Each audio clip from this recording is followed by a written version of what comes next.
नमस्कार दोस्तों, मैं राजकुमार आपका स्वागत करता हूं तेज सिविल्स के प्लेटफॉर्म पर। आशा है आप सभी लोग इन वीडियोस का भरपूर फायदा उठा रहे होंगे और अपनी पढ़ाई को एक सेल्फ स्टडी वाली डायरेक्शन और एक ऑथेंटिक मटेरियल पढ़ने वाली डायरेक्शन में मोड़ चुके होंगे। हालांकि जो पीएसआई वाले स्टूडेंट हैं वो एम लक्ष्मीकांत पर रिलाई कर सकते हैं और वीडियोस और एम लक्ष्मीकांत को पढ़कर अपने नोट्स बनाकर भी एग्जाम आसानी से क्वालिफाई कर सकते हैं। मैं बेसिकली जैसे जो ऑथेंटिक मटेरियल होते हैं, डीडी बसु होती है, आपके सुभाष कश्यप होती है, इनमें जो भी तमाम गहन डिस्कशन जो दी हुई है उनको सरल भाषा में आपके सामने लेकर वैसे भी आता ही हूँ। यानी कि इस क्लास में आपको तमाम सारी जो ऑथेंटिक मटेरियल में जो भी डिस्कशन किया हुआ है उसकी तमाम सारी बातें आपको यहाँ पर देखने को मिल ही जाएगी। हालांकि अब हम अपनी क्लास की तरफ बढ़ना चाहेंगे तो हमने जो है समानता का अधिकार और स्वतंत्रता का अधिकार स्टार्ट कर दिया था। यानी कि मौलिक अधिकारों में हमने समानता का अधिकार वाला जो सेट है यानी कि 14 से 18 तक वो पढ़ चुके हैं और स्वतंत्रता का अधिकार जो कि 19 से 22 तक वर्णित है उसमें 19 और 20 पढ़ चुके हैं। आज हम अनुच्छेद 21 की बात करेंगे और अनुच्छेद 21 में जो लैंग्वेज लिखी हुई है वो क्या लिखी हुई है कि राज्य किसी भी नागरिक किसी भी व्यक्ति को की राज्य किसी भी व्यक्ति की प्राण व दैहिक स्वतंत्रता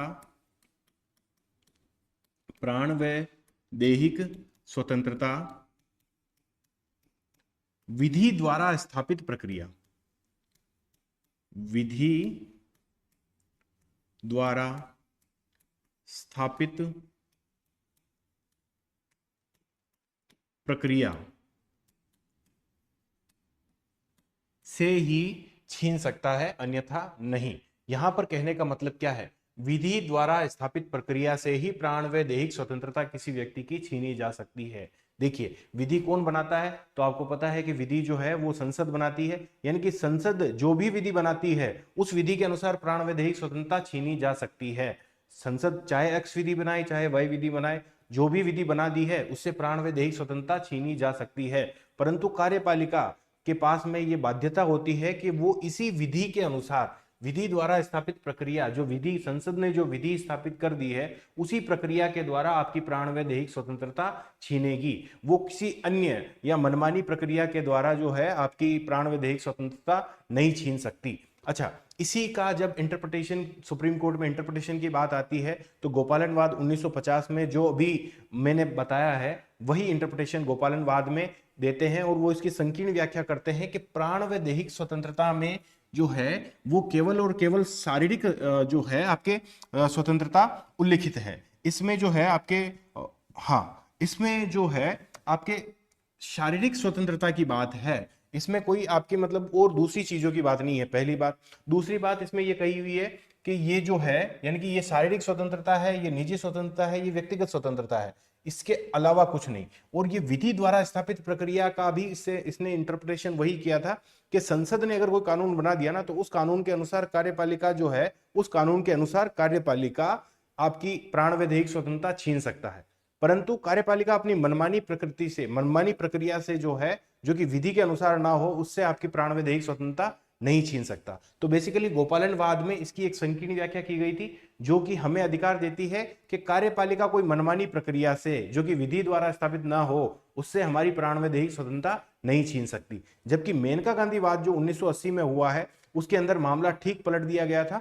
इससे पहले मेनका गांधीवाद वाली कहानी क्या थी, तो इमरजेंसी लगी हुई थी, तो इमरजेंसी के अंदर जो मेनका गांधी है उनसे उनका पासपोर्ट जो है पासपोर्ट एक्ट के तहत जब्त कर लिया था।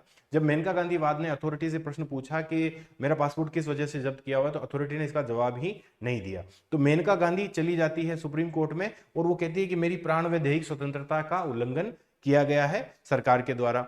तो यहां पर जब केस की सुनवाई होती है तो सुप्रीम कोर्ट 7-0 से एक नया डिसीजन देके आती है जिसमें तमाम सारे जो आर्टिकल 14 19 और 21 को किस तरीके से जो है गोल्डन ट्राइंगल कहा गया है, या फिर ये विधि द्वारा स्थापित प्रक्रिया किस प्रकार से विधि की सम्यक प्रक्रिया से बदल जाती है, इन तमाम सारे प्रश्नों पर बहुत ही विस्तार से जो है चर्चा की गई थी और डिसीजन दिया गया था कि आपकी प्राण व दैहिक स्वतंत्रता को कार्यपालिका भी मनमानी प्रक्रिया से नहीं छीन सकती और न ही संसद के पास में यह अधिकार है कि वो कोई मनमानी, कोई अरिजू, कोई अपारदर्शी प्रक्रिया अपनाकर जो है आपकी प्राण व दैहिक स्वतंत्रता छीन सकती है। कहने का मतलब यह है कि जब मेनका गांधीवाद की बात आती है, गोपालनवाद तो मैंने आपको बता दिया कि गोपालनवाद में क्या हुआ था 1950 में कि प्राण व दैहिक स्वतंत्रता से मतलब उनका यही था कि आपकी जो शारीरिक और निजी जो व्यक्तिगत स्वतंत्रता है उसको संसद विधि बनाकर छीन सकती है, परंतु कार्यपालिका नहीं छीन सकती।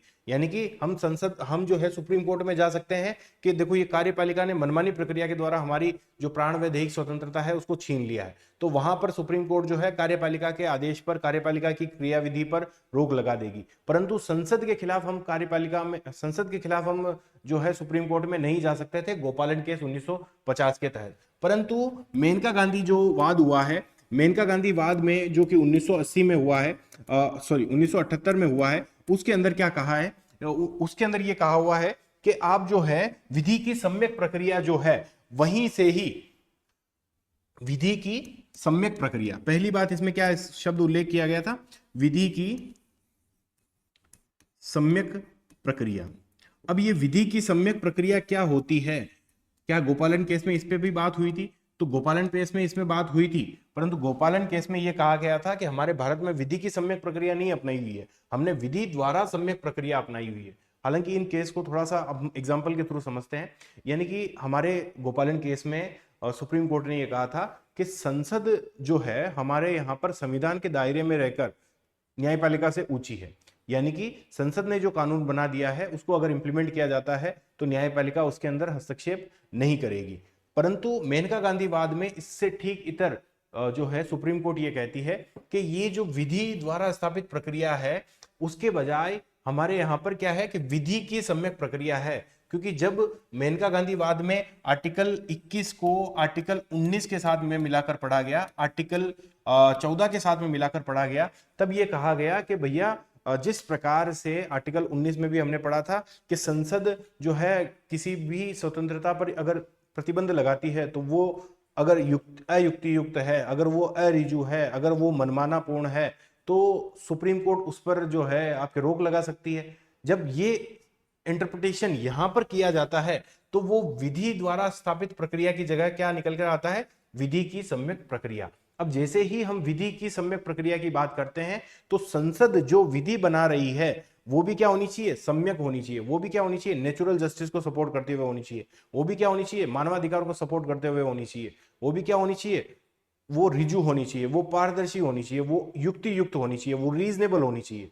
यानी कि आप ये तमाम सारे जो शब्द मैंने बोले हैं, यानी कि वो ट्रांसपेरेंट हो, वो जो है फेयर हो, जस्ट हो, या फिर जो है वो आर्बिट्रेरी ना हो, इस बात को सुनिश्चित भी किया जाएगा सुप्रीम कोर्ट के द्वारा। यानी कि गोपालन केस में केवल और केवल जो है आपके कार्यपालिका के विरुद्ध सुप्रीम कोर्ट में जा सकते थे, कार्यपालिका के विरुद्ध सुप्रीम कोर्ट में जा सकते थे, जबकि संसद के खिलाफ आप नहीं जा सकते थे, क्योंकि तब तक विधि द्वारा स्थापित प्रक्रिया की व्याख्या इस प्रकार से की गई थी कि संसद ने जो विधि बना दी उसके अनुसार आपकी प्राण व दैहिक स्वतंत्रता छीनी जा सकती है। परंतु मेनका गांधी वाद में न केवल कार्यपालिका के खिलाफ तो जा ही सकते हो आप, इसके अलावा संसद ने भी अगर कोई विधि बनाई है और वो विधि जो है वो अगर रिजु नहीं है, वो अरिजु है, ठीक है, वो जो है आपके मनमानी है, या फिर वो जो है आपके जो न्याय सम्मत नहीं है, वो जो है आपके पारदर्शी नहीं है, वो जो है आपकी क्या है, सम्यक नहीं है, वो जस्ट नहीं है, फेयर नहीं है, वो ट्रांसपेरेंट नहीं है, वो जो है आपकी क्या है, युक्ति युक्त नहीं है, युक्ति युक्त नहीं है, तो आप जो है उस पर भी रोक लगा सकते हो। यानी कि संसद ने अगर कोई ऐसी विधि बनाई है जो कि रिजु नहीं है, पारदर्शी नहीं है, युक्ति युक्त नहीं है, फेयर नहीं है, जस्ट नहीं है, ट्रांसपेरेंट नहीं है, और या फिर जो है आर्बिट्रेरी है, तो आप उस पर भी रोक लगा सकते हो। ऐसा किसमें कहा है, मेनका गांधी वाद में कहा है। और मेनका गांधी वाद में ये जो प्राण शब्द है इसको भी नई तरीके से व्याख्या करते हुए क्या कहा है मेनका गांधी ने कहा है कि प्राण का मतलब ये होता है गरिमापूर्ण जीवन, प्राण का मतलब ये होता है कि अर्थपूर्ण जीवन, सार्थक जीवन, ठीक है। प्राण का मतलब केवल पशुवत बंधे रहना या पशुवत जीवन जीना ही नहीं है, प्राण का मतलब काफी विस्तृत है। प्राण का मतलब यह है कि आपने गरिमापूर्ण जीवन जिया है, आपने जो है एक अर्थपूर्ण सार्थक जीवन जिया है। तो कुल मिलाकर ये जो डिस्कशन है, पूरी क्लास जो है, इसी के अंदर जो है हम और घुसते हुए, इसको और अच्छे से समझते हुए, केस स्टडीज को डिस्कशन करते हुए हम करेंगे।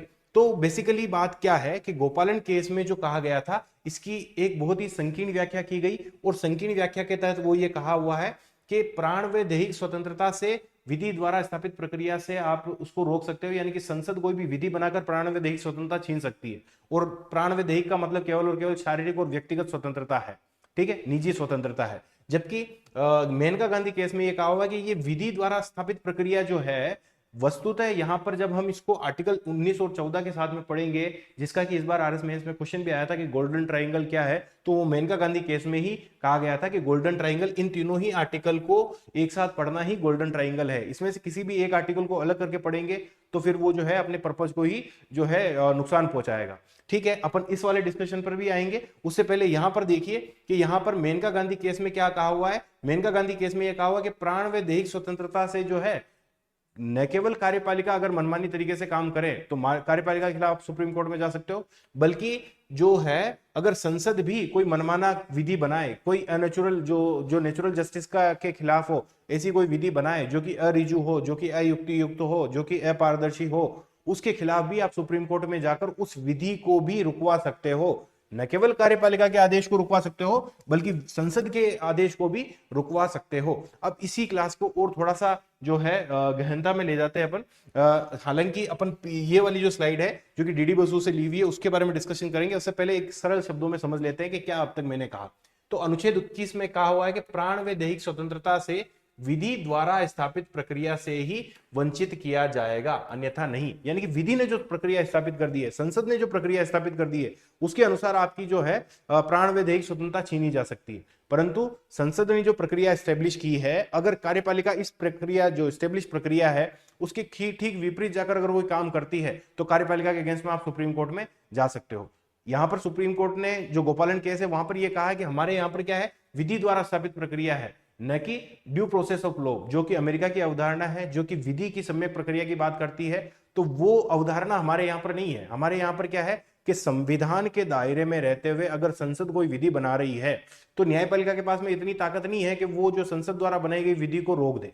ठीक है, तो इसी को फॉलो करते हुए गोपालन केस में यह कहा था कि विधि द्वारा एस्टेब्लिश अगर कोई प्रक्रिया है तो वो अपने आप में सर्वोच्च है, और उस प्रक्रिया के अनुसार किसी की भी प्राण व दैहिक स्वतंत्रता छीनी जा सकती है। परंतु अगर कार्यपालिका उस विधि का पालन ना करे और कोई दूसरे तरीके से किसी की प्राण व दैहिक स्वतंत्रता छीने, तो आप हमारे पास में आना, हम कार्यपालिका के आदेश को रोक देंगे। ऐसा किसमें कहा हुआ है? ऐसा आपने गोपालन केस में कहा हुआ है। देखो ऊपर क्या लिखा हुआ है, बिना विधिक औचित्य के किसी की भी, मतलब विधिक औचित्य मतलब विधि द्वारा एस्टेब्लिश प्रक्रिया के किसी का भी शारीरिक प्रपीड़न जो है, किसी को भी शारीरिक रूप से जो आप प्रताड़ना जो है वो नहीं दे सकते, नहीं दिया जाएगा। विधि द्वारा विहित प्रक्रिया, और विधि द्वारा जो विहित प्रक्रिया है ना, जैसे एक ABCD ये कोई एक प्रोसेस है, तो इस ABCDEF प्रोसेस को फॉलो कर ही, बहुत ही कठोरता से, बहुत ही श्रद्धापूर्वक इस प्रोसेस को फॉलो कर ही कार्यपालिका आपके प्राण व दैहिक स्वतंत्रता को छीन सकती है।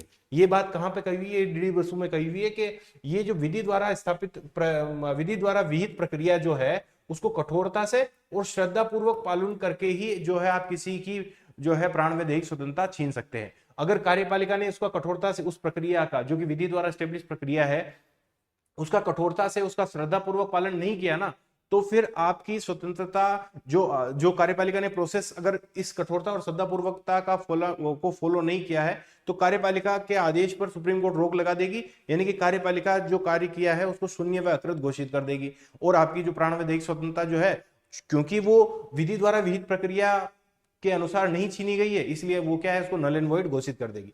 गोपालन केस में इसकी संकीर्ण व्याख्या में क्या कहा हुआ है कि उपयुक्त अधिकार कार्यकारी प्रक्रिया के विरुद्ध है, यानी कि कार्यपालिका अगर कोई जो है ऐसी प्रक्रिया अपनाती है जो कि विधि द्वारा स्टेब्लिश प्रक्रिया नहीं है, तो कार्यकारी प्रक्रिया के विरुद्ध आप जो है सुप्रीम कोर्ट में जा सकते हो, परंतु आप संसद के खिलाफ सुप्रीम कोर्ट में नहीं आ सकते। न कि विधायी प्रक्रिया, विधायी प्रक्रिया कौन स्टेब्लिश करती है? संसद। न कि विधायी प्रक्रिया के विरुद्ध, क्योंकि विधि द्वारा स्थापित प्रक्रिया जो कि विधि क्योंकि विधि द्वारा स्थापित प्रक्रिया जो कि विधि की स्थापित प्रक्रिया, ये जो है वो हमारे यहाँ पर नहीं है। विधि की स्थापित प्रक्रिया हमारे यहाँ पर नहीं है, से भिन्न है। भारत में कहने का मतलब ये वाली जो लाइन है उसका मतलब ये है कि हमारे भारत में क्या है, विधि द्वारा स्थापित प्रक्रिया है, ना कि विधि की सम्यक प्रक्रिया या विधि की स्थापित प्रक्रिया।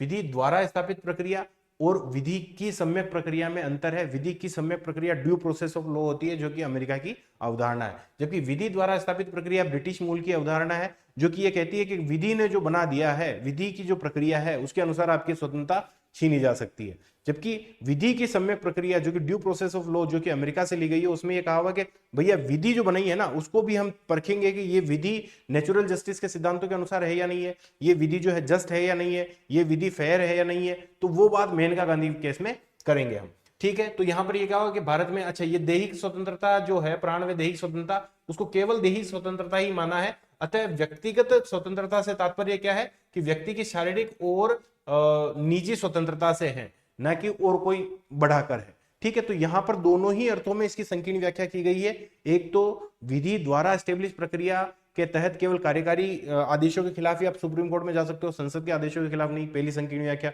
दूसरी कि प्राण व दैहिक को केवल और केवल शारीरिक स्वतंत्रता, केवल और केवल निजी व्यक्तिगत स्वतंत्रता तक ही सीमित रखा है। जबकि मेनका गांधीवाद में इन दोनों ही संकीर्ण व्याख्याओं की विस्तृत व्याख्या की गई है। किस प्रकार से कि मेनका गांधी केस जो कि मैंने अभी आपको स्टोरी पे बताई थी, तो 7-0 से जो है बहुमत से मेनका गांधी के पक्ष में ये डिसीजन आता है कि निश्चित रूप से आपकी प्राण व दैहिक स्वतंत्रता का उल्लंघन हुआ है, क्योंकि आपको स्वतंत्र रूप से विदेश में जाने का अधिकार था, विदेश से वापस आने का अधिकार था, और पासपोर्ट जब्त करके आपकी इस स्वतंत्रता का उल्लंघन किया है। हालांकि और समझते हैं इसको क्या कहना चाह रहा है कि मेनका गांधी केस में जो सुप्रीम कोर्ट ने गोपालन केस में जो निर्णय दिया था, उसको पलटते हुए क्या कहा है कि प्राण व दैहिक स्वतंत्रता जो है वो उचित व न्यायपूर्ण मामले के आधार पर ही रोका जा सकता है। मतलब उचित, जस्ट होनी चाहिए, वो फेयर होनी चाहिए, उस मामले के आधार पर ही रोका जा सकता है, अन्यथा नहीं।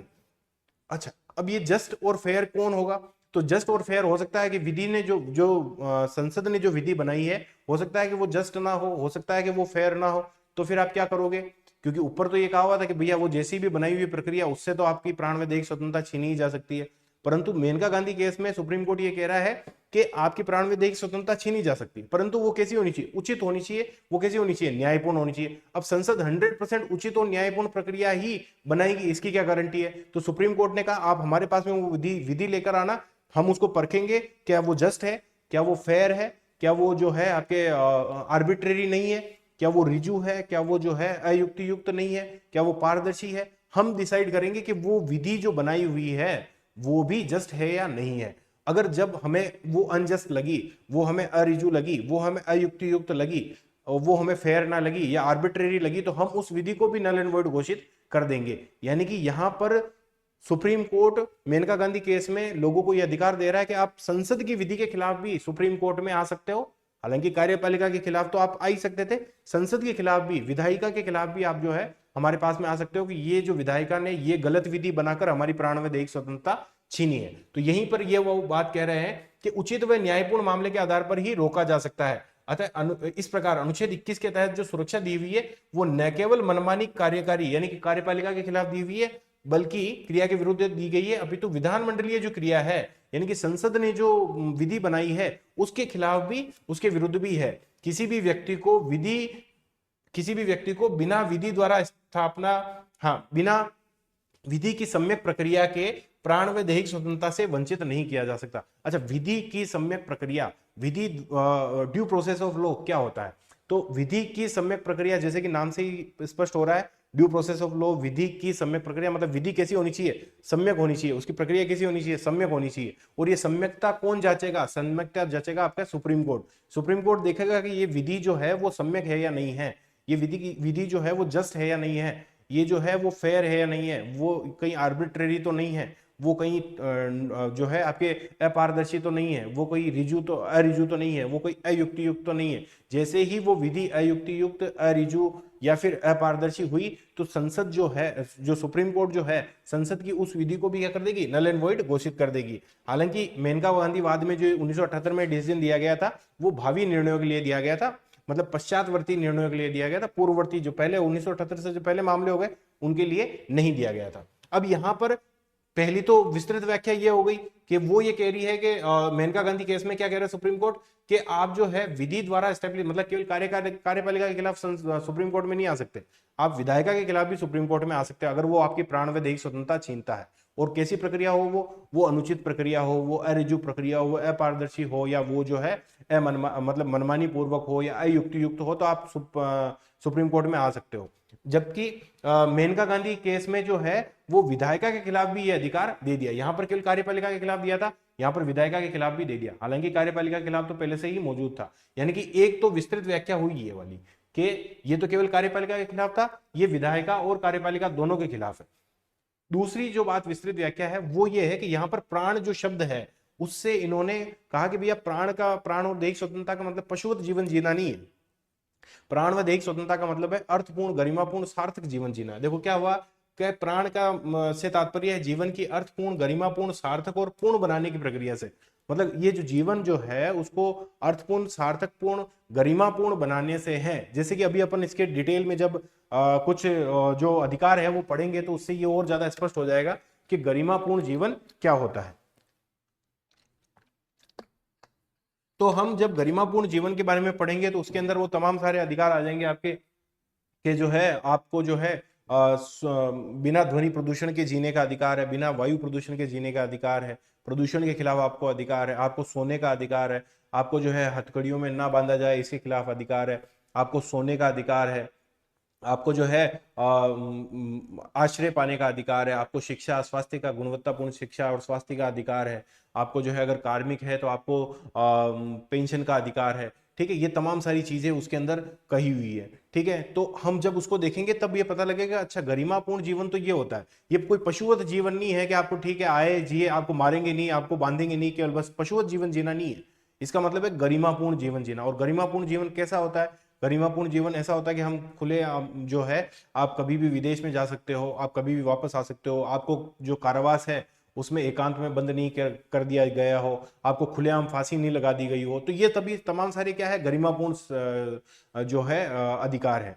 तो गरिमापूर्ण जीवन क्या होता है इसके बारे में उन अधिकारों की चर्चा के दौरान आपको और ज्यादा समझ में आएगा कि वास्तव में गरिमापूर्ण जीवन से क्या तात्पर्य है। तो यहां पर कहा है कि प्राण की स्वतंत्रता से तात्पर्य क्या है कि जीवन के अर्थपूर्ण और गरिमापूर्ण जीवन को अर्थपूर्ण और गरिमापूर्ण और सार्थक बनाने से है। जबकि दैहिक स्वतंत्रता तो जो पहले ही था कि अवैध गिरफ्तारी, अवैध कारावास, अवैध पुलिस निगरानी और अवैध निरोध से लिया जाता है, जो कि पहले भी ऐसे ही कहा हुआ था कि अवैध आपकी गिरफ्तारी नहीं की जाएगी, अवैध निरोध नहीं किया जाएगा, अवैध जो है आपको क्या नहीं किया जाएगा, कारावास में नहीं डाला जाएगा। अब अपन क्या करते हैं कि इसके अंदर और गहनता से समझते हैं कि जो अच्छी पुस्तकें हैं उसके अंदर इसके बारे में और क्या क्या कहा हुआ है, किस प्रकार से गोल्डन ट्राइंगल वाली बात जो है वो निकल के आती है कि आर्टिकल 19 और 14 और आपके 21 किस प्रकार से एक दूसरे से संबंध है, कि अगर आपने 19 को हटा दिया तो आपके 21 का कोई मतलब नहीं रहा, 21 को 14 को हटा दिया तो 21 का कोई मतलब नहीं रहा, किस प्रकार से ये तीनों एक दूसरे से जुड़े हुए हैं।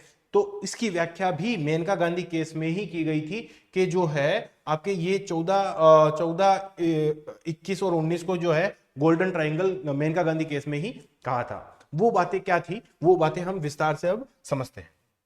ठीक है, देखिए सबसे पहले जो है वो क्या कहा गया था, वो ये कहा गया था कि पहले में ये कहा गया था कि प्राण व दैहिक स्वतंत्रता को विधानमंडल की बहुमत की कृपा पर छोड़ दिया। अगर विधानमंडल में XYZ पार्टी की अगर बहुमत है और वो चाह रही कि हम तो इस प्रक्रिया से आपकी प्राण व दैहिक स्वतंत्रता छीन लेंगे, तो वो स्वतंत्र है फिर गोपालन केस के अनुसार तो, कि वो बहुमत की सरकार है तो अब वो जैसी विधि बना दे उस विधि के अनुसार तो प्राण व दैहिक स्वतंत्रता छीन ही ली जाएगी। क्योंकि गोपालन केस में ये कहा कि अगर विधायिका ने यानी कि संसद ने कोई विधि बना ली तो उस प्रक्रिया से आपकी प्राण व दैहिक स्वतंत्रता तो छीन ही ली जाएगी। परंतु कार्यपालिका ने अगर उस विधि के द्वारा स्टेब्लिश प्रक्रिया का पालन नहीं किया है तो आप कार्यपालिका के खिलाफ हमारे पास में आ सकते हो, परंतु संसद के खिलाफ हमारे पास में नहीं आ सकते। तो यहां पर क्या कहा हुआ कि विधानमंडल की बहुमत की कृपा पर छोड़ दिया था प्राण व दैहिक स्वतंत्रता को। उसे न्यायालय में इस आधार पर चुनौती नहीं दी जा सकती थी कि वो अयुक्ति युक्त है, अरिजु और न्याय विरुद्ध है। यानी कि वो अगर विधि कोई अयुक्ति युक्त विधि भी बना दे, कोई अरिजु विधि भी बना दे, या कोई न्याय विरुद्ध नैसर्गिक न्याय के विरुद्ध विधि भी बना दे तो भी वो आपकी स्वतंत्रता छीन सकती है। यानी कि विधायिका के खिलाफ जो है गोपालन केस में सुप्रीम कोर्ट में जाने का अधिकार नहीं दिया था। जबकि मेनका गांधी केस में क्या कहा गया था, मेनका गांधी केस में ये कहा गया भैया आर्टिकल 19 और 21 जो है ना उनको आप लोहे की दीवार लगा के अलग अलग नहीं कर सकते। आप जैसे ही ये देखेंगे कि अलग अलग नहीं किया जा सकता, जैसे ही आप अनुच्छेद 21 की बातें करेंगे, अनुच्छेद 21 में कौन कौन सी चीजें आती है उसकी बात करेंगे, तो आप ये पाएंगे कि इसका परिवेश बहुत विस्तृत है। देखिए ये लिखा हुआ परिवेश जो है इसका अत्यंत विस्तृत है। इसमें अनेक सारे ऐसे अधिकार भी आते हैं जो कि आर्टिकल 19 में भी आपको कहीं ना कहीं देखने को मिल जाएंगे। जैसे गरिमापूर्ण जीवन का मतलब ये भी होता है कि आपको वाक और अभिव्यक्ति की स्वतंत्रता है, आपको सम्मेलन करने का अधिकार है, आपको संघ बनाने का अधिकार है, ठीक है। तो आप जो है आजीविका कमाने का अधिकार, आपको जो है आप आजीविका कमाएंगे तभी तो गरिमापूर्ण जीवन जी पाएंगे। तो ये तमाम सारी चीजें जो है, कई सारी चीजें आपको आर्टिकल 19 में भी देखने को मिलेगी। और आर्टिकल 19 याद करिए कि आर्टिकल 19 में मैंने स्पेशली कहा था आपको कि वाक और अभिव्यक्ति हो, चाहे सम्मेलन हो, चाहे संघ बनाना हो, चाहे जो है आपके आजीविका हो, घूमने फिरने और बसने की स्वतंत्रता हो, इन सब पर प्रतिबंध लगाया जा सकता है। परंतु वो जो प्रतिबंध जो लगा रहे हो वो अयुक्ति युक्त नहीं होना चाहिए, वो अरिजु नहीं होना चाहिए, वो जो है अपारदर्शी नहीं होना चाहिए। ठीक है, यानी कि वो कैसे होना चाहिए, रिजु होना चाहिए, न्यायोचित होना चाहिए, पारदर्शी होना चाहिए और युक्ति युक्त होना चाहिए। जैसे ही आपने राज्य ने कोई ऐसा प्रतिबंध लगा दिया जो कि अरिजु है, जो कि अपारदर्शी है, जो कि जो है अयुक्ति युक्त है, तो न्यायपालिका उस पर रोक लगा देगी। तो यही बात इंटरप्रिटेशन यहां पर कह रहा है कि अनुच्छेद 21 में ऐसे कई सारी स्वतंत्रताएं हैं, ऐसे कई सारे अधिकार हैं जो कि अनुच्छेद 19 में भी हमको देखने को मिलते हैं। और अनुच्छेद 19 में हमने ये बात पहले ही देख ली है कि अनुच्छेद 19 में अगर राज्य कोई रोक लगाता है तो वो रोक युक्ति युक्त होनी चाहिए। जैसे ही वो अयुक्ति युक्त हुई, जैसे ही वो अरिजु हुई, तो सुप्रीम कोर्ट उस पर रोक लगा देगा। ठीक है, तो अब देखो यहां पर क्या कहा हुआ है कि इनमें से कुछ को अनुच्छेद 19 में सम्मिलित कर उन्हें विशेष संरक्षण दिया गया। इनमें से कुछ आर्टिकल को अनुच्छेद 21 के कुछ जो अधिकार है उनको अनुच्छेद 19 में सम्मिलित करके हमने उसको विशेष संरक्षण दे दिया। और विशेष संरक्षण क्या, विशेष संरक्षण ये है कि न्यायपालिका, ये जो विधायिका जो है, अगर कोई अरिजु कानून बना रही है, अगर कोई अयुक्ति युक्त कानून बना रही है जो कि मनमाना हो, जो कि नैसर्गिक न्याय के सिद्धांत का उल्लंघन करती हो, तो उस विधायिका के बनाई हुई विधि पर भी सुप्रीम कोर्ट रोक लगा सकती है। यानी कि और विस्तार में मेनका गांधी केस में यह कहा हुआ है कि अनुच्छेद 21 और अनुच्छेद 20 जो अनुच्छेद 21 और अनुच्छेद 19 जो है वो आपस में एक दूसरे से ओवरलैप हो रहे हैं। अब ये ओवरलैप हो रहे हैं इसलिए आप किसी को इन दोनों को अलग अलग करके पढ़ नहीं सकते। इसी प्रकार से जब गोल्डन ट्रायंगल की बात करते हैं तो अनुच्छेद 14 जो कि विधि के समक्ष समता की बात कही हुई है, वो भी इससे अलग नहीं कर सकते हम। जैसे प्राण व दैहिक स्वतंत्रता किसी को देनी है तो आप सभी को दे रहे हैं, तो विधि के समक्ष समता की बात यहां पर निश्चित रूप से जुड़ी ही जाएगी। जब वाक और अभिव्यक्ति की स्वतंत्रता दे रहे हैं तब भी विधि के समक्ष समता वाली बात जुड़ जाएगी। यानी कि 14, 19 और 21 जो है वो आपस में बाइफरकेट नहीं कर सकते इनको, ये आपस में एक साथ मिलकर पढ़ने वाली बात है। मतलब इन तीनों आर्टिकलों को एक साथ मिलाकर पढ़ने वाली बात मेनका गांधी केस में कही थी और इसी संदर्भ में गोल्डन ट्रायंगल वाली बात निकलती है। इसमें यह कहा हुआ है कि अतः अनुच्छेद 21 में आने वाली विधि भी अनुच्छेद 19 की अपेक्षाओं की पूर्ति करनी चाहिए। क्योंकि अनुच्छेद 21 और अनुच्छेद 19 जो है आपस में ओवरलैप कर रहे हैं, इसलिए अनुच्छेद 19 में जो हमने कहा था ना कि आप जो है मनमानी प्रक्रिया मतलब मनमाना रोक नहीं लगा सकते, आप अरिजु अयुक्ति युक्त रोक नहीं लगा सकते, तो वो वाली जो बात थी जो कि अनुच्छेद 21 में पढ़ी थी, आपको याद होगा कि पिछली क्लास में हमने ये पढ़ा था कि न्यायालय जो है वो निर्बंधन अयुक्ति युक्त होने पर उसे असंवैधानिक घोषित कर देगा। मतलब अगर जो है संसद या फिर जो है कार्यपालिका अगर अयुक्ति युक्त रोक लगा रही है आर्टिकल 19 पर, आर्टिकल 19 वाली स्लाइड है ये, आर्टिकल 19 पर अगर अयुक्ति युक्त रोक लगा रही है तो फिर क्या है कि वो असंवैधानिक कर देगी न्यायपालिका। एक और यहां पे भी लिखा हुआ था कि आदेश जो है या फिर आदेश हो गए या फिर विधायिका की विधि हो गई वो युक्ति युक्त होगा, जबकि निर्बंधन जो है अत्यधिक ना हो, निर्बंधन अधिरोपित ना हो, मतलब वो रिजु होनी चाहिए, न्यायोचित होनी चाहिए। जैसे ही आपने जो नैसर्गिक न्याय के जो सिद्धांत है अगर उनका उल्लंघन किया है, वैसे ही क्या हो जाएगी, आपके विधि की न्यायिक समीक्षा हो जाएगी और उसके अंदर नल एंड वॉइड घोषित कर दी जाएगी। अब यहां पर एक और चीज आप समझो कि और क्या कहना चाह रहा है यहां पर मेनका गांधी केस के अंदर। मेनका गांधी केस में वही बात कही हुई है कि दैहिक स्वतंत्रता जो है से वंचित करने वाली जो प्रक्रिया आपकी है वो अगर मनमानी हुई, वो अगर अरिजु हुई, वो अगर अयुक्ति युक्त हुई, तो फिर क्या है, तो फिर उस पर रोक लगा दी जाएगी। यानी कि जो दैहिक स्वतंत्रता से वंचित करने वाली जो प्रक्रिया है वो मनमानी, अरिजु और अयुक्ति युक्त नहीं होनी चाहिए। अर्थात विधि जो है वो नैसर्गिक न्याय के जो सिद्धांत है, जो प्राकृतिक न्याय के जो सिद्धांत है, उसी के अनुसार आप जो है किसी की जो है प्राण व दैहिक स्वतंत्रता छीन सकते हो, बिना उसके नहीं छीन सकते। देखो एक और चीज लिखी हुई यहाँ पर, नैसर्गिक न्याय के सिद्धांतों का उल्लंघन करती है तो वो अविधिमान्य होगी। उदाहरणार्थ मतलब जैसे क्या है कि इसमें उदाहरण दिया हुआ है कि जैसे नैसर्गिक न्याय का सिद्धांत कब उल्लंघन हो जाता है, जब आपको सुनवाई का अवसर ही नहीं देवे और क्या कर देवे, आपको सुनवाई का अवसर ही नहीं देवे और आपके अधिकारों पर रोक लगा देवे। हाँ, अगर आपको सुनवाई का अवसर दे रहे हैं और फिर आपको कारण बता रहे हैं और फिर आपके अधिकारों पर रोक लगा रहे हैं ना, तब तो ठीक है। परंतु अगर सुनवाई का अवसर ही नहीं दिया और अधिकारों पर रोक लगा दी तो ये तो क्या नैसर्गिक न्याय के सिद्धांतों का ही उल्लंघन हो रहा है। देखो ये जो लैंग्वेज है थोड़ी सी टफ लग रही होगी, ठीक है, और जो है मैं भी थोड़ा सा, हो सकता है आपको थोड़ा सा टफ लग रहा होगा, परंतु ये समझिए आप बात को कि जब एग्जामिनर बहुत अच्छे लेवल का क्वेश्चन बनाएगा तो उसकी लैंग्वेज यही रहेगी। अब उसको समझना भी आपको जरूरी है। मैं कोशिश कर रहा हूँ आपको कि सरल लैंग्वेज में आपको ये तमाम सारी चीजें समझा दूं, तो आप इसको थोड़ा सा समझने की कोशिश करेंगे, थोड़ा सा इसको एक दो बार सुनेंगे तो आपको इजीली समझ में आ जाएगी। देखिए यहाँ पर एक और क्या बात की हुई है कि अगर देखो जैसे किसी से जो है प्रभावित व्यक्ति की सुनवाई नहीं की और उसके आपने पासपोर्ट जब्त कर लिया, जैसे कि मेनका गांधी केस में कर लिया था, कि सरकार उसको कारण भी नहीं बता रही है कि किस कारण से आपका पासपोर्ट जब्त किया है और आपको सुनवाई का अवसर भी नहीं दे रही है, तो ये जो है बिना सुनवाई के अवसर के ही आपने किसी के पासपोर्ट को जब्त कर लिया, तो ये विधि की कैसी प्रक्रिया है? ये अमनमानी मतलब मनमानी वाली प्रक्रिया है, ये अरिजु प्रक्रिया है, ये अयुक्तियुक्त प्रक्रिया है। यानी कि इस प्रक्रिया से आप किसी की प्राण व दैहिक स्वतंत्रता नहीं छीन सकते। यही मेनका गांधी केस में कहा हुआ है। मेनका गांधी केस में, और एक देखो डीबीडी बसु में ये वाली बात भी कही हुई है कि कानून का शासन जो होता है उसका एक अनिवार्य तत्व होता है कि आप अदालत में जा सकते हो। कानून का शासन क्या होता है, इसका अनिवार्य तत्व क्या होता है कि आप अदालत में जा सकते हो, कि अगर आपने आपके जो है अधिकारों का किसी ने उल्लंघन किया है, आपके प्राण में दैहिक स्वतंत्रता को किसी ने छीना, भले वो कार्यपालिका हो भले वो संसद हो, किसी ने भी अगर आपके प्राण में दैहिक स्वतंत्रता को छीना है तो फिर आप अदालत में नहीं जा सक अगर आप अदालत में जाने का आपके पास में अधिकार नहीं है ना, तो फिर कानून का शासन है ही नहीं। क्योंकि कानून का शासन तो तब होता है जब कानून सबसे ऊपर हो, और अगर कोई कानून का उल्लंघन कर रहे हो तो उसकी समीक्षा करने के लिए एक न्यायपालिका हो। तो जब तक आपके पास में अदालत में जाने का अधिकार नहीं रहेगा तब तक तो कानून का शासन रहा ही नहीं। मतलब कानून के शासन का एक मूलभूत अंग है कि आप अदालत के पास में जाकर उसकी सुनवाई कर सको, अपना पक्ष रख सको, अगले वाले से उसका पक्ष सुन सको, और वहां पर जो भी रिजू हो, जो भी न्यायोचित हो, जो भी जस्ट हो, फेयर हो, उसके पक्ष में डिसीजन। अगर बिना अदालत में सुनवाई के ही अगर आपसे आपके अधिकार छीन लिए गए हैं, बिना सुनवाई का अधिकार दिए ही आपसे आपके अधिकार छीन लिए गए हैं, तो वो मनमानी प्रक्रिया हुई, तो वो अरिजू प्रक्रिया हुई। तो फिर क्या बात कहना चाह रहा है यहां पर? वो ये कहना चाह रहा है कि कानून का शासन का सिद्धांत और प्रक्रिया मानव अधिकारों की रक्षा से जुड़े हुए हैं। मतलब मानव अधिकारों की अगर हमें रक्षा करनी है तो कानून का शासन बहुत ही जरूरी है, और कानून के शासन का सिद्धांत भी देख लो या प्रक्रिया भी देख लो, तो वो मानव अधिकारों की रक्षा के लिए ही कानून का शासन हम लेकर आए थे। और ये रक्षा जो है वो तभी प्रभावी होगी जब मानव जो है वो कानून की अदालत का सहारा प्राप्त हो।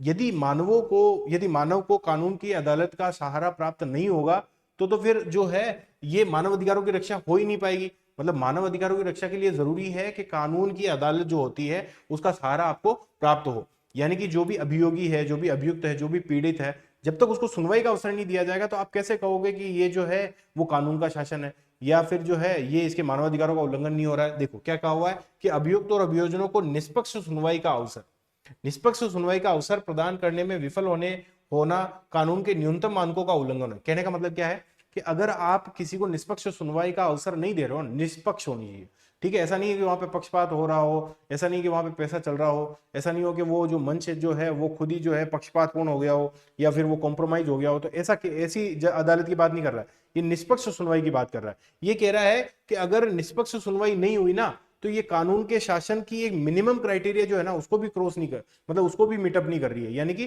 कानून के शासन की सबसे कम अब भी अगर क्राइटेरिया आप पूरा करना चाह रहे हो ना तो निष्पक्ष सुनवाई तो अवश्य उसमें होनी ही चाहिए। यही बात वो यहां पर कह रहा है कि क्या वो कहना चाह रहा है कि जब मानव को कानून की अदालत का सहारा प्राप्त होता है, यानी कि जो है आपके अभियुक्त और अभियोजनों की निष्पक्ष सुनवाई का अवसर प्रदान करने में विफल होना कानून के जो न्यूनतम मानक है उनका ही उल्लंघन करना होगा। कानून के न्यूनतम मानक ये कहते हैं कि निष्पक्ष सुनवाई का अवसर होना चाहिए। अगर आपने निष्पक्ष सुनवाई का अवसर नहीं दिया तो ये किसका उल्लंघन होगा? ये जो है आपके कानून के शासन का सीधा सीधा उल्लंघन होगा। और चूंकि निष्पक्ष सुनवाई क्यों आवश्यक है? निष्पक्ष सुनवाई इसलिए आवश्यक है क्योंकि ये जो कानून के शासन की जो प्रक्रिया है, जो रिजू प्रक्रिया है, जो अयुक्तियुक्त प्रक्रिया, जो पारदर्शी प्रक्रिया है, उसको संरक्षित करना है, उसको संरक्षित किया जाए या नहीं। अच्छा, ये भी किस बात पर डिपेंड करेगा कि ये निष्पक्ष हो, और निष्पक्ष होने का मतलब क्या है कि ट्रायल जो है वो पक्षपातपूर्ण नहीं होना चाहिए, मंच प्रबंधित नहीं होना चाहिए, मतलब वो जो जज खुद ही बिका हुआ नहीं होना चाहिए, और जल्दबाजी में ये प्रक्रिया नहीं होनी चाहिए। ठीक है, आराम से आप सुनवाई करो, यहाँ पर दोनों के पक्ष सुनो, क्या विधिक है, क्या न्यायोचित है, क्या उचित है, क्या जस्ट है, क्या फेयर है, इन तमाम सारी चीजों को, रिजू है कि नहीं है, अयुक्तियुक्त है कि नहीं है, तो इन तमाम सारी चीजों को अच्छे से परीक्षित करके फिर आप यहाँ पर निर्णय लो। और यह अगर ऐसा नहीं होता है तो ये क्या है कि एक मतलब कानून के अनुरूप नहीं हो रहा है, ये तो फिर सीधा सीधा कानून का उल्लंघन हो रहा है। मतलब कहने का मतलब बड़ी सिंपल लैंग्वेज में कानून का शासन का मतलब होता है आपको निष्पक्ष सुनवाई का अवसर दिया जावे। कहां पर? आपको अदालत में जो कि निष्पक्ष हो उसमें आपको सुनवाई का अवसर दिया जावे। अगर आप निष्पक्ष सुनवाई का अवसर नहीं दे रहे हो तो फिर क्या है? ये कानून का शासन है ही नहीं। अब कानून का शासन है ही नहीं और निष्पक्ष सुनवाई का अवसर नहीं दे रहे हो, ये चीजें आपस में किस तरीके से रिलेट हो रही है मेनका गांधीवाद से? मेनका गांधीवाद में बेसिकली ये कहा है कि भैया कानून तो बनाने वाली संस्था तो कुछ भी कानून बना देगी, यानी कि संसद के खिलाफ अगर आपको न्यायपालिका में जाकर सुनवाई करने का अवसर नहीं है ना, तो फिर कानून का शासन ही नहीं है। कानून का शासन होने के लिए बड़ा जरूरी है, विधि की सम्यक प्रक्रिया होने के लिए, ड्यू प्रोसेस ऑफ लॉ होने के लिए बड़ा जरूरी है कि संसद के द्वारा बनाई गई विधि के खिलाफ भी आप क्या कहां पर सुनवाई कर सको? न्यायपालिका में सुनवाई कर सको। अब यहां पर यह बात होती है खत्म। यहां पर हमने जो चीजें समझी है वो बड़े सारांश में एक बार देख लेते हैं कि वो चीजें हमने क्या समझी है। देखो, मेनका गांधी केस में वो ये कहना चाह रहे हैं, मेनका गांधी केस में ये कह रहे हैं कि अगर आपको कानून का शासन स्टेब्लिश करना है, अगर आपको जो है हाँ मानवाधिकारों की रक्षा करनी है, तो फिर आप केवल कार्यपालिका के खिलाफ अधिकार मत दो, आपको विधायिका के खिलाफ भी अधिकार देना पड़ेगा, क्योंकि विधायिका के द्वारा बनाई गई विधि रिजू है कि नहीं है, वो ट्रांसपेरेंट है कि नहीं है, वो अयुक्ति युक्त है कि नहीं है, वो जो है जस्ट फेयर और ट्रांसपेरेंट और ये तमाम सारी चीजें है कि नहीं है, वो कौन देखेगा? वो देखेगी आपके न्यायपालिका, और वो न्यायपालिका देखेगी आपके जो है इसका मतलब विधायिका के द्वारा बनाई गई विधि का परीक्षण करके। तो वो कैसे संभव होगा? तो वो संभव होगा आपके विधि की सम्यक प्रक्रिया के। तो विधि की सम्यक प्रक्रिया की बात कहां पर की हुई है? यहां पर। और विधि की सम्यक प्रक्रिया यानी कि ड्यू प्रोसेस ऑफ लॉ का मतलब ही यह होता है कि जो विधि है वो खुद भी सम्यक है या नहीं है, इस बात का परीक्षण न्यायपालिका में किया जाएगा। ठीक है, यहां पर तो ये होता है एंड। अब देखते हैं अपन सार्थक और गरिमापूर्ण और वो जो जीवन है वो उसका मतलब क्या होता है। तो ये तमाम सारे अधिकार आपको बताएंगे कि किस प्रकार से प्राण की स्वतंत्रता का मतलब गरिमापूर्ण जीवन होता है, पशुवत जीवन नहीं होता है। मतलब केवल जिंदा रहना नहीं होता है, ठीक है, केवल शारीरिक उत्पीड़न से आप मुक्त हो ये मतलब नहीं होता है।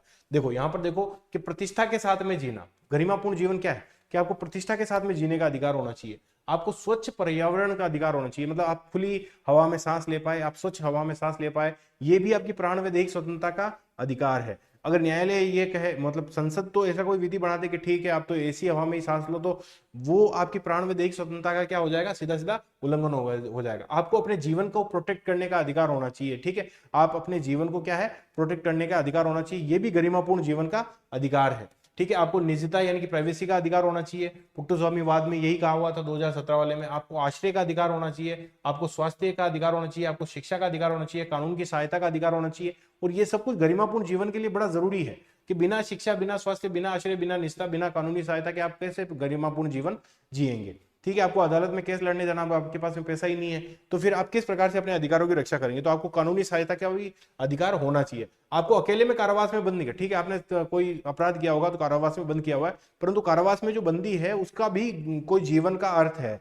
अगर वो अपने जीवन को सार्थक, मतलब आप उसको अकेले में अंधेरे कमरे में अगर काल कोठरी में बंद कर देंगे तो फिर उसकी जो प्राण व दैहिक स्वतंत्रता है वो कॉम्प्रोमाइज हो जाएगी। मतलब उसकी प्राण व दैहिक स्वतंत्रता में ये आता है कि आप उसको अकेले कारावास में बंद नहीं कर सकते। हो सकता है कि आप दूसरे अपराधियों के साथ में या फिर जो है कुछ अन्य लोगों के साथ में आप उसको बंद करें, परंतु अकेले कारावास में बंद नहीं कर सकते। आपको तुरंत सुनवाई का अधिकार होना चाहिए। ये भी सुप्रीम कोर्ट ने कहा था कि भैया आपने किसी को कहा हुआ है कि भैया किसी ने कोई अपराध किया हुआ है उसमें 2 साल की सजा, अब आपने 3 साल तक उसकी सुनवाई नहीं की, तो वो तो 2 साल की सजा पाकर छूट जाता, परंतु क्योंकि आपने सुनवाई में देरी की इसलिए उसकी प्राण व दैहिक स्वतंत्रता जो उसका गरिमापूर्ण जीवन है, जो कि 2 साल में सजा पाकर भी वो मुक्त हो जाता, उससे तो आपने उल्लंघन कर दिया। तो यहाँ पर वो कह रहे हैं कि तुरंत सुनवाई का अधिकार होना चाहिए, आपको किसी को भी हथकड़ी लगाने का अधिकार नहीं होना चाहिए। हथकड़ी लगाना एक तरीके से क्या है कि गरिमापूर्ण जीवन का उल्लंघन है, ऐसा सुप्रीम कोर्ट ने कहा है। आपको किसी से भी अमानवीय व्यवहार करने के विरुद्ध है, जैसे आप बंदी है या फिर कारावास में है तो आपसे अमानवीय व्यवहार नहीं किया जाएगा। ठीक है, हो सकता है कि आप कैदी है तो इसका मतलब ये थोड़ा ना कि आप दिन रात उसको पीटते ही रहो, तो अमानवीय व्यवहार के विरुद्ध भी आपके पास में अधिकार है। किसी को देरी से फांसी मिल रही है, अब वो रोजाना यही सोच सोच के मतलब घुट घुट के मर रहा है कि कल मेरे को फांसी होगी, कल मेरे को फांसी होगी, कल कब आएगा ये किसी को पता नहीं है। तो देरी से फांसी के विरुद्ध भी अधिकार है। विदेश में यात्रा करने और वापस आने का अधिकार भी गरिमापूर्ण जीवन का अधिकार है, जैसा कि मेनका गांधी केस में भी कहा हुआ था। ठीक है, बंधुआ मजदूरी आप किसी को करवा रहे हो तो वो तो उसकी प्राण व दैहिक स्वतंत्रता पूरी तरीके से कॉम्प्रोमाइज हो गई, तो उसके खिलाफ भी अधिकार है। हिरासत में भी आपसे शोषण अगर किया नहीं जा सकता, चाहे आप जो है दैहिक शोषण की बात कर लो या बंधुआ मजदूरी की बात कर लो या कोई भी और भी जो शोषण होता है, उस प्रकार का शोषण आपसे हिरासत में भी नहीं किया जा सकता। और आपातकाल में जब आपने सुना होगा गुड समैरिटन वाली जो बात है, तो आपातकालीन चिकित्सा की भी सुविधा आपको होना जरूरी है, यही प्राण व दैहिक स्वतंत्रता के अंदर भी आता है। ठीक है, सरकारी अस्पतालों में समय पर उचित इलाज आपको मिलना चाहिए, यह भी प्राण व दैहिक स्वतंत्रता का अंग है। इसी प्रकार से आप देखो कि जो निष्पक्ष सुनवाई का अधिकार है, ठीक है, ये तो अपन ने उसके अंदर पढ़ा था कि मानवाधिकारों की रक्षा के लिए निष्पक्ष सुनवाई बड़ी जरूरी है। ठीक है, तो निष्पक्ष सुनवाई का अधिकार है, जहां पर भले ही आपके सामने संसद खड़ी हो, भले ही संसद के द्वारा बनाई गई विधि खड़ी हो, भले ही आपके पास में सामने कार्यपालिका खड़ी हो, तो उसके खिलाफ भी आपको निष्पक्ष सुनवाई का अधिकार होना चाहिए। अच्छा, आप भले ही आप जो है किसी केस के लिए में दोषी हो, तो दोषी भी है तो भी आपको निष्पक्ष सुनवाई के तहत ही दंड मिलना चाहिए, बजाय कि आपको जो है मनमानी प्रक्रिया के द्वारा या कॉम्प्रोमाइज जुडिशरी के द्वारा आपके पास में डिसीजन आवे। ठीक है, कैदी के जीवन की जो आवश्यकता है उसकी पूर्ति भी करने का अधिकार होना चाहिए। भैया, जीवन की जो आवश्यकता होती है, कैदी की भी आवश्यकता होती है ना, रोटी कपड़ा मकान उसकी भी आवश्यकता होती है, तो उसकी न्यूनतम आवश्यकताओं की पूर्ति करने का भी अधिकार किसमें है? प्राण व दैहिक स्वतंत्रता में है। महिलाओं के साथ में आदर्श पूर्वक और सम्मानजनक व्यवहार किया जाना चाहिए, ये भी उनकी प्राण व दैहिक स्वतंत्रता के अधिकार में आता है। यानी कि आप महिलाओं से असम्मानजनक व्यवहार कर रहे हो ना, तो वो प्राण व दैहिक स्वतंत्रता का उल्लंघन हो रहा है और उसके खिलाफ वो जो आपके है सुप्रीम कोर्ट में जा सकती है। ठीक है, सार्वजनिक फांसी के विरुद्ध अधिकार वो यहीं पर पहले भी आ गया था कि हाँ, ये तो सार्वजनिक मतलब आप जो है किसी भी खुले प्लेटफॉर्म पर जो है जनता के बीच में बीच चौराहे पर किसी को फांसी नहीं दे सकते, तो सार्वजनिक फांसी के खिलाफ भी इसको अधिकार है। हालांकि वो मरने वाला, परंतु फिर भी उसकी गरिमापूर्ण जीवन के लिए जरूरी है कि सार्वजनिक रूप से उसको फांसी ना दी जाए। ठीक है, पहाड़ी क्षेत्र में आपको मार्ग का अधिकार है। ठीक है, इसी प्रकार से आरटीआई जो सूचना का अधिकार है वो भी, क्योंकि हमारा देखो आप वाक एवं अभिव्यक्ति स्वतंत्रता आर्टिकल 19 में पढ़ी थी हमने, तो ये सूचना का अधिकार आर्टिकल 21 में भी उल्लेखित है, आर्टिकल 19 में भी उल्लेखित है। इसीलिए इसको क्या है, गोल्डन ट्राइंगल कहा हुआ है कि आप किसी को भी छीन नहीं सकते। अच्छा, स्पेशली 21 के अंदर ये जो मेनका गांधी वाली जो व्याख्या है वो अनुच्छेद 19 से उठाई हुई है कि जिस प्रकार से अनुच्छेद 19 पर युक्तियुक्त निर्बंधन लगा सकते हो, परंतु वो निर्बंधन कैसा होना चाहिए? वो युक्तियुक्त होना चाहिए, वो रिजु होना चाहिए, वो मनमानी पूर्ण नहीं होना चाहिए। तो इसी चीज को उठाकर आर्टिकल 21 में चिपकाकर मेनका गांधीवाद ने इसकी विस्तृत व्याख्या की थी कि केवल कार्यपालिका ही अपने मनमाने पूर्ण अध्यादेश मतलब आदेशों के खिलाफ न्यायपालिका में आप जा सकते हो, बल्कि विधायिका के द्वारा बनाए गए मनमाने पूर्ण विधि के खिलाफ भी आप न्यायपालिका में जा सकते हो। ठीक है, इसी प्रकार से आप देखो प्रतिष्ठा का अधिकार आपके आपके है, वो पहले भी आ गया था। दो सिद्धि वालों को न्यायालय में आदेश, ठीक है, हाँ वही है कि दो सिद्धि वाले व्यक्ति को भी जो है ये वाली देरी से फांसी वाली बात ही होगी। ठीक है, अपील का अधिकार आपको होना चाहिए। ठीक है, कि आप अपील कर सकते हो, अपने जो भी आपको सजा मिली उसके खिलाफ आप अपील कर सकते हो। पारिवारिक पेंशन का अधिकार आपको होना चाहिए। सामाजिक आर्थिक न्याय और सशक्तिकरण का भी अधिकार जो है प्राण व दैहिक स्वतंत्रता में है। ठीक है, जीवन बीमा पॉलिसी मार्केटर्स के विरुद्ध जो जीवन बीमा पॉलिसी है जैसे वो भी आपके पास में अधिकार होना चाहिए। आपको पता है कि प्रधानमंत्री जीवन बीमा योजना और ये तमाम सारी चीजें जो आई थी वो इसी के तहत आई थी। आपको शांतिपूर्व ढंग से सोने का अधिकार है, इसीलिए जब कोई लाउड स्पीकर बजाता है 10 बजे बाद में तो आपके ये सोने का अधिकार उल्लंघन होता है, इसीलिए जो है पुलिस वो लाउड स्पीकर बंद करवाने का अधिकार रखती है। किसके पक्ष में? आपकी प्राण व दैहिक स्वतंत्रता की रक्षा के पक्ष में। शोर प्रदूषण के खिलाफ मुक्ति का अधिकार, ठीक है, धरणीय विकास का अधिकार और अवसर का अधिकार, ये तमाम सारी जो है प्राण व दैहिक स्वतंत्रता में आते हैं। और भी कुछ अधिकार है जैसे कि जैसे अच्छे से अंतिम संस्कार का भी अधिकार क्या है? प्राण व दैहिक स्वतंत्रता। जैसे खुलेआम वो मरने वाला तो मर गया, परंतु फिर भी प्राण व दैहिक स्वतंत्रता में इस चीज को आता है, क्योंकि गरिमापूर्ण जीवन का अंग है कि अच्छे से अंतिम संस्कार हो, आपको सार्वजनिक रूप से फांसी नहीं दी जाए। तो ये तमाम सारे अधिकार किसमें है? आपके प्राण व दैहिक स्वतंत्रता में है, मतलब प्राण की स्वतंत्रता में। ठीक है, शीघ्र खुले और रिजु मतलब वही है कि विचारण का मतलब होता है कि आपके जो ट्रायल चल रहा है वो बहुत जल्दी चले। ठीक है, रिजु हो वो मतलब वो जस्ट हो, फेयर हो और क्या हो, खुले मतलब पारदर्शी हो, ट्रांसपेरेंट हो। ठीक है, एकांत का अधिकार, आप चाहे तो जो है एकांत में रहे, चाहे तो एकांत में ना रहे, ये आपको अधिकार है कि आपको कैसे रहना है। ठीक है, और एकांत परिरोध से वही है कि मतलब आपको एक जो है कमरे में बंद नहीं किया जाएगा, अगर आपको परिरोध भी कर रहे हैं, आपको डिटेन भी कर रहे हैं तो भी। ठीक है, कर्मकारों को जो है स्वास्थ्य चिकित्सा की सहायता का अधिकार है, सम्मान का अधिकार है, वो दोष सिद्धि के निर्णय के विरुद्ध अपील का अधिकार है। अच्छा, वो जो वहां पे लिखा हुआ है दोष सिद्धि के निर्णय के विरुद्ध अपील का अधिकार है। ठीक है, तो दोष सिद्धि वाले मामले में न्यायालय के जो आदेश है उसके विरुद्ध अपील का आपको अधिकार है। तो ये तमाम सारी जो चीजें हैं वो बताती है कि अनुच्छेद 21 जो है वो कितना विस्तृत है। क्या वास्तव में प्राण व दैहिक स्वतंत्रता जो है उसमें गरिमापूर्ण जीवन का मतलब क्या है? तो गरिमापूर्ण जीवन का मतलब इतनी सारी चीजें, और ये इतनी सारी चीजें न्यायालय ने अपनी जो है मतलब न्यायिक समीक्षा के दौरान और समय समय के मामलों के दौरान इस वाले जो आर्टिकल है, आर्टिकल 21 को, वो समय समय पर बहुत ही विस्तृत किया है कि भैया प्राण व दैहिक स्वतंत्रता में ये भी है, अंतिम संस्कार भी प्राण व दैहिक स्वतंत्रता में, आपको शिक्षा चिकित्सा गुणवत्तापूर्ण पाने का अधिकार भी प्राण व दैहिक स्वतंत्रता में, आपको अकेले जो है कमरे में बंद नहीं किया जा सकता, आपको ध्वनि और शोर प्रदूषण या फिर जो है आपके वायु प्रदूषण से भी जो है संरक्षण प्राप्त है। तो ये तमाम सारी चीजें किसमें है? आर्टिकल 21 में। पुट्टस्वामीवाद जो भारत संघवाद 2017 में हुआ है, इसमें राइट टू प्राइवेसी एक्ट जो है, राइट टू प्राइवेसी जो है वो अनुच्छेद 21 का भाग बताया गया था। इसी प्रकार से एनसी मेहता केस में जो है वो शुद्ध पर्यावरण का जो है वो 21 का भाग बताया गया था। जब हम बात 21A की करते हैं तो इसमें क्या है कि इसमें आपके शिक्षा के अधिकार की बात की गई है। तो शिक्षा के अधिकार के लिए पहले चीजें उल्लेखित थी आपके संविधान में, परंतु 21A के अंदर ये कहा था, क्या बात कही थी कि 6 से 14 वर्ष के जो छात्र होंगे उनको निःशुल्क और अनिवार्य शिक्षा का उल्लेख किया गया है। अब यहाँ पर जो निःशुल्क और अनिवार्य शिक्षा है, तो यहाँ पर ये एमसीक्यू बन सकता है कि क्या इसके अंदर जो उच्च शिक्षा है उसका भी अधिकार है क्या? मतलब जो व्यावसायिक शिक्षा होती है, जो आप इंजीनियरिंग करते हो, डॉक्टरी करते हो, इसका भी अधिकार है क्या? तो इसका अधिकार नहीं है। एमसीक्यू में जब ये आ जाए तो अब इसको हमको ध्यान से सोल्व करना है कि इसमें केवल आधारभूत शिक्षा की बात की गई है, इसमें एक बेसिक शिक्षा की बात की गई है, यानी कि 6 से 14 वर्ष, यानी कि जो आपके 12वीं तक की जो पढ़ाई होती है, 10वीं 12वीं तक की जो पढ़ाई होती है, 10वीं तक की जो पढ़ाई होती है उसकी बात की गई है, ना कि इसमें जो है उच्च और व्यावसायिक शिक्षा जो है उसकी बात की गई है। जब हम 46वें संविधान संशोधन 2002 की बात करें तो उसके अंदर सर्व शिक्षा के तहत नागरिक अधिकारों की द्वितीय क्रांति भी इसको कहते हैं, और इसी के तहत जो है आपके भाग 4 में, हालांकि इसको भी जोड़ा गया था 86वें संविधान संशोधन 2002 में, और भाग 4 में जो है आपके आर्टिकल 45 और भाग 4 के में आर्टिकल 51 के नया जोड़ा गया था। 45 की जो है वो आपकी क्या है कि उसकी लैंग्वेज बदली गई थी। ठीक है, इसको भी हम पढ़ेंगे। अब ये देखो कि निजी विद्यालयों में 25 गरीब बच्चों के ये आरटीआई जो आपके राइट टू एजुकेशन जो एक्ट आया 2009 में, उसकी बात की गई है कि 25% गरीब बच्चों को जो है सरकार जो है वो फीस देगी और तमाम सारी बातें। अब यहाँ पर हम जब आगे की तरफ बात करते हैं तो ये अपन ने पढ़ ही लिया है।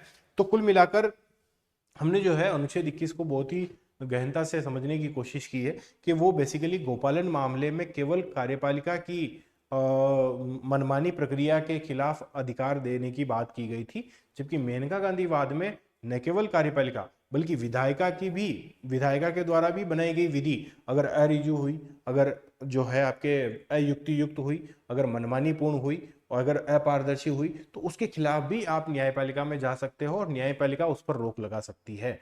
यानी कि जो मेनका गांधी वाद है उसमें न केवल जो है न्यायिक पुनरीक्षण, न्यायिक समीक्षा का दायरा कार्यपालिका से बढ़ाकर विधायिका तक फैला दिया था, बल्कि आपकी दैहिक स्वतंत्रता और दैहिक स्वतंत्रता में प्राण की स्वतंत्रता का जो मूल अर्थ था वो भी जोड़ दिया था। यानी कि प्राण की स्वतंत्रता के तहत कौन कौन सी चीजें आएगी? गरिमापूर्ण, अर्थपूर्ण, सार्थक जीवन जीने का अधिकार भी जोड़ दिया गया था। अब इसके बाद में हम देखते हैं कि आपको पता ही है कि जो है हमारे फ्री इनिशिएटिव चल रहे हैं, तो आप जो है इन तमाम सारे इनिशिएटिव से जुड़कर हमारा उत्साहवर्धन कर सकते हैं। ठीक है, इसके अलावा आपको पता ही है कि मार्केट में किस तरीके की कंडीशन है, किस तरीके से जो है बहुत ही ऊंची दरों पर जो है कोर्स बेचे जा रहे हैं।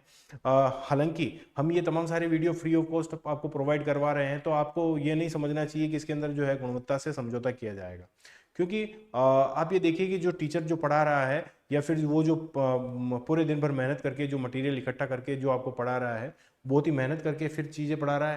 हालांकि फ्री ऑफ कॉस्ट आपके पास में चीज़ें आ रही है, परंतु आपको इस कि जो है वैल्यू लेस नहीं समझना चाहिए, ठीक है। हम हमारा प्रयास कर रहे हैं तो आपको भी ये समझना चाहिए कि अगर कोई भी इंस्टीट्यूट इस तरीके का प्रयास कर रहा है तो उसको सपोर्ट किया जाए बजाय के उसको डिस्करेज करने के, ठीक है। तो आप इस दिशा में जो है अच्छा प्रयास कर सकते हैं।